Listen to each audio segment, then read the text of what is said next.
प्रेरक कथा 15 नवंबर को गुरु नानक जयंती है।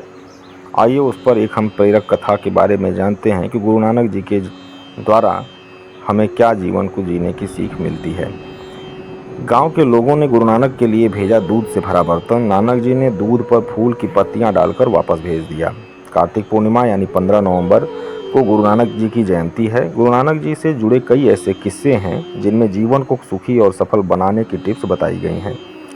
इन टिप्स को अपनाने से हमारी सभी परेशानियां दूर हो सकती हैं। जानिए गुरु नानक की ऐसी कहानी जिसमें घमंड न करने की सलाह दी गई है। गुरु नानक अपने शिष्यों के साथ अधिकतर यात्राएं करते रहते थे। इस दौरान वे अपने कार्यों से शिष्यों को उपदेश दिया करते थे। यात्रा करते हुए गुरु नानक और उनके शिष्य एक ऐसे गांव पहुंचे जहां के लोग बहुत ज्ञानी थे। गुरु नानक जानते थे कि गांव के लोग बहुत विद्वान हैं।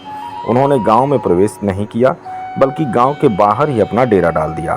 जब गांव के लोगों को गुरु नानक के बारे में मालूम हुआ तो कुछ लोग गुरु नानक के डेरे के पास पहुंचे। गांव के लोग एक बर्तन में दूध लबलबा भरकर लाए।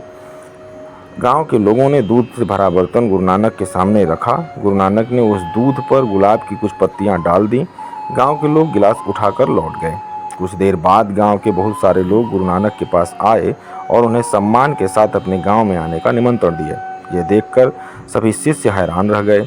निमंत्रण देने के बाद गांव के लोग लौट गए। तब शिष्यों ने नानक जी से पूछा कि ये सब क्या हुआ, हमें तो कुछ समझ नहीं आया। आप गांव में नहीं गए और यहीं गांव से बाहर डेरा डाल दिए। फिर गांव के लोग दूध का बर्तन लेकर आए, आपने उसमें फूल की पत्तियां डाल दी और फिर वे लोग आपको निमंत्रण देकर गए। गुरु नानक ने शिष्यों को समझाया कि एक सांकेतिक भाषा है। मैं जानता हूँ कि इस गांव में सभी विद्वान हैं, इसलिए हमने गांव में प्रवेश नहीं किया।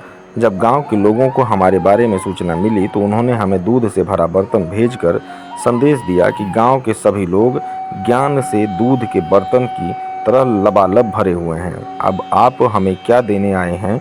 इसके बाद मैंने दूध पर गुलाब की पत्तियां डालकर यह संकेत दिया कि हम आपके ज्ञान के साथ कोई छेड़छाड़ नहीं करेंगे। हमारे पास जो ज्ञान है वह आपके साथ साझा करके लौट जाएंगे। गांव वालों ने ये बात स्वीकार कर ली और हमें गांव में आने का निमंत्रण दिया।